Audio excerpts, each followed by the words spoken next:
Hello everyone, আসসালামু আলাইকুম। Welcome back to my channel parts of my life. আপনারা সবাই কেমন আছেন? আশা করতেছি যে যেখান থেকে আমার ভিডিও দেখছেন আল্লাহর রহমতে সবাই ভালো আছেন। জি আলহামদুলিল্লাহ, আমরাও ভালো আছি। আজকে বলেন তো কি নিয়ে এসেছি? অবশ্যই বরাবরের মতো হয়তো বা ব্লগ, অথবা কোনো শপিং, হয়তো বা কোনো রেসিপি।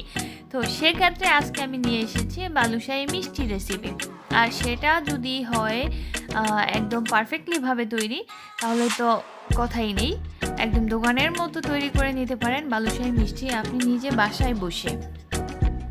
আর মিষ্টি কিন্তু সব ধরনের উৎসব এবং অনুষ্ঠান অথবা কোনো সুসংবাদ আসলেও কিন্তু মিষ্টির প্রয়োজন পড়ে।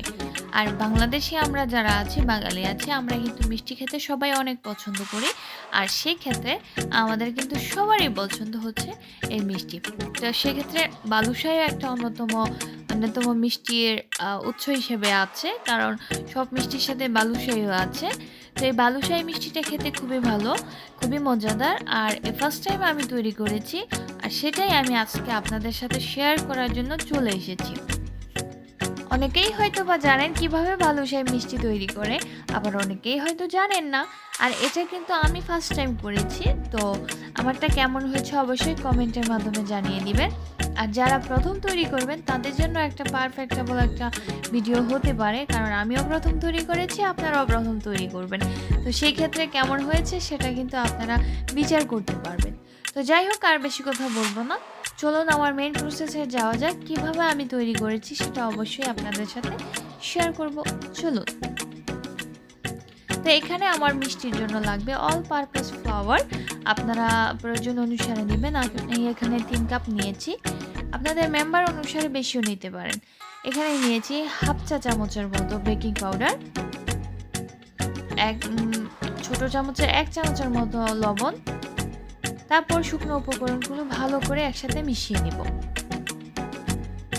এখানে নিয়ে নিয়েছি আমি বাটার, মেল্টেড বাটার এটা। আর আপনারা চাইলে এখানে কিন্তু বাটারের পরিবর্তে ঘি ব্যবহার করতে পারেন, এক্ষেত্রে সুন্দর একটা ফ্লেভার চলে আসবে। আর চাইলে আবার বাটারও ব্যবহার করতে পারেন, যেহেতু আমি বাটার দিয়ে করেছি, এটা দিয়েও খারাপ হয় না, ভালোই হয়েছে। এখন ভালো করে ময়দার সাথে এটা ভালো করে মিশিয়ে নিতে হবে, যেন পুরো ময়দাগুলোতে ভালো করে মিশে যায়। দেখতেই পাচ্ছেন কেমন কনসিস্টেন্সি চলে এসেছে। একটু বাটারের পরিমাণ কিন্তু একটু বেশি রাখতে হয়। এখন আমি ঠান্ডা পানি দিয়ে ভালো করে এটাকে একটা ডো তৈরি করে নেব। তবে আমি কিন্তু পুরো পানিটা একসাথে দিব না, অল্প অল্প করে পানি দিব, যতটুকু আমার প্রয়োজন পড়বে। দেখতেই পাচ্ছেন আমার ডোটা কিন্তু অলরেডি প্রায় তৈরি হয়ে যাচ্ছে। আর এটাকে কিন্তু আমি সফট করব না, এই ডোটাকে আমি একটু নরম মানে শক্ত রাখবো, কারণ বালুশাহী মিষ্টির জন্য কিন্তু ডো শক্তই থাকে, এটা কিন্তু একদম নরম হয় না, আর এবড়ো থেবড়ো থাকে। তো আমার ডোটা একটু ভালো করে মধ্যে নেওয়া হয়েছে, এখন তৈরি হয়ে গেছে। আর এখন আমি একটা কিচেন পেপার দিয়ে, আর কিচেন পেপারটা কিন্তু আমি আগে একটু ভিজিয়ে নিয়েছিলাম, ভিজিয়ে তারপর করে রেখে একটু 10 মিনিটের জন্য ঢেকে রেখে দিয়েছি। 10 মিনিট পরে আমি চলে এসেছি। এখন আরেকটু ভালো করে এটাকে মথে নিব আমার ছোট ছোট বল তৈরি করার জন্য।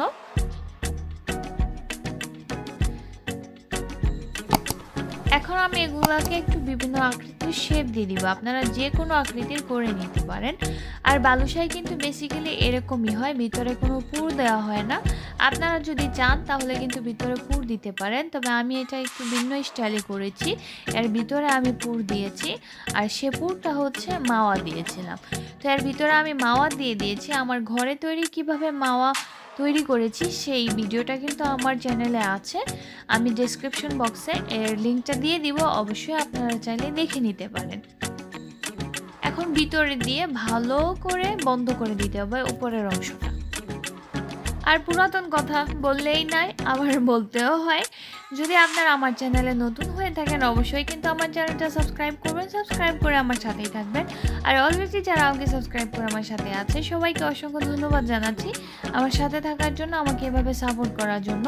ভবিষ্যতে এভাবে প্লিজ আমার সাথেই থাকবেন, আমাকে সাপোর্ট করবেন।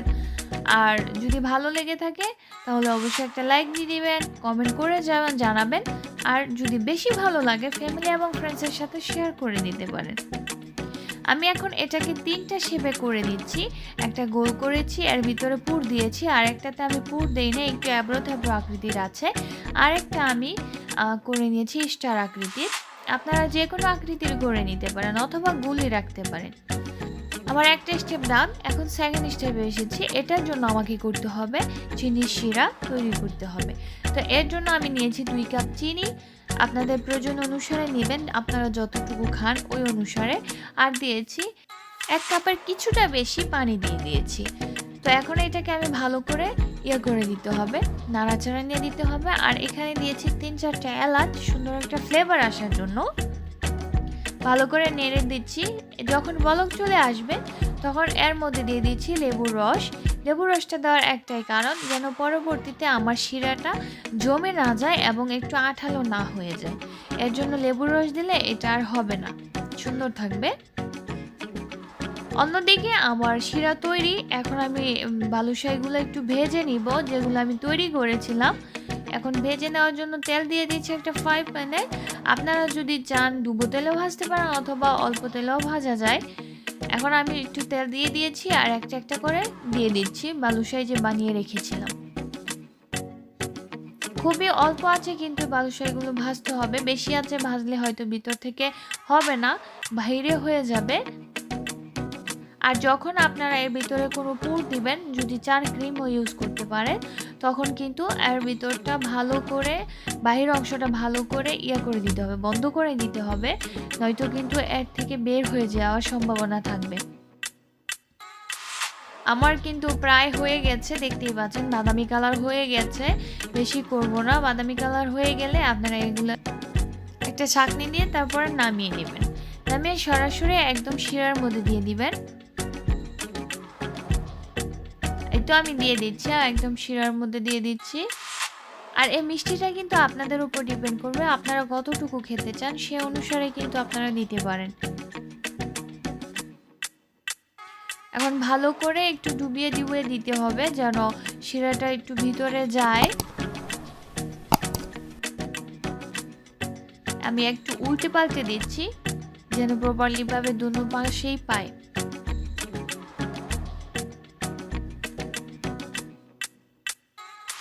আমার যে বাকি বালুশাহিগুলো ছিল সেগুলো কিন্তু আমি এখন এটাতে ভেজে নিচ্ছি। ভেজে তারপর সবগুলো একসাথে দিয়ে দিয়েছি। আমি কিছুক্ষণ অপেক্ষা করেছিলাম, করার পরে এই তো আমারটা রেডি হয়ে গেছে। তো ডেকোরেশনের জন্য আমি উপরে মাওয়া দিয়ে দিচ্ছি। আপনারা চাইলে অন্য কিছু দিয়ে দিতে পারেন, এর উপরে পিস্তাখিও দিয়ে ডেকোরেশন করতে পারেন। আর এই মাওয়াটা কিন্তু আমি নিজে ঘরে তৈরি করেছি। আমার কিন্তু বালুশাহি তৈরি হয়ে গেছে, খুবই মজাদার বালুশাহি এখন তৈরি হয়ে গেছে। আমি মাওয়া দিয়ে রেখেছি সেটাও দেখালাম, মাওয়া ছাড়া যে আছে সেটাও দেখালাম।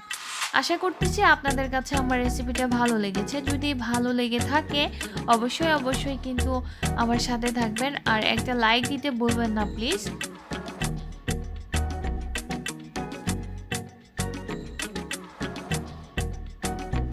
আমি এখন আপনাদেরকে একটা ভেঙে দেখাচ্ছি আর ভিতরের অংশটা কেমন হয়েছে। আর এটা চাইলে কিন্তু আপনারা গরম গরম খেতে পারেন, আর যদি চান আপনারা একটু ঠান্ডা করেও খেতে পারেন। তবে আমার কাছে ঠান্ডা হওয়ার পরে বেশি ভালো লেগেছে গরমের চাইতে। আপনারা ঠান্ডা হওয়ার পরে খেলেই আমার কাছে মনে হয় বেশি বেটার এবং বেশি স্বাদটা পাবেন। আর হয়তো অনেকেই খেয়েছেন, এর স্বাদ কীরকম বালুশাহির অবশ্যই জানেন, আমার আর নতুন করে বলার কিছু নাই। তো আজকের মতো আমি এখানেই বিদায় নিচ্ছি, আবার চলে আসবো পরবর্তী আরেকটা ভিডিও নিয়ে আপনাদের সাথে গল্প করার জন্য। আর এই পর্যন্ত আপনারা সবাই ভালো থাকবেন, আমাদের জন্য দোয়া করবেন। আল্লাহ হাফেজ, আসসালামু আলাইকুম।